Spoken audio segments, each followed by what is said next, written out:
How to change gender in Bigo Live. In this video, I'm going to show you how you can customize and change the gender. First of all, open the application. Now here on the right bottom, you can see this me icon. Simply tap on me. Now here on the top, tap on your profile icon, and here on the right top, you can see this edit like button. Simply tap on this edit like button. So this is the place where you can customize and make different changes in your profile. Now slowly scroll down. Here you'll be able to find a section called gender, and here on the right you'll be able to select different genders that are available. So here there are different genders. Now you can select the one that you want to change into. So here I'm tapping on one.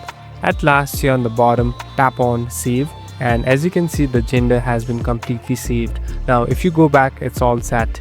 Thank you for watching this video. I hope this video will help you.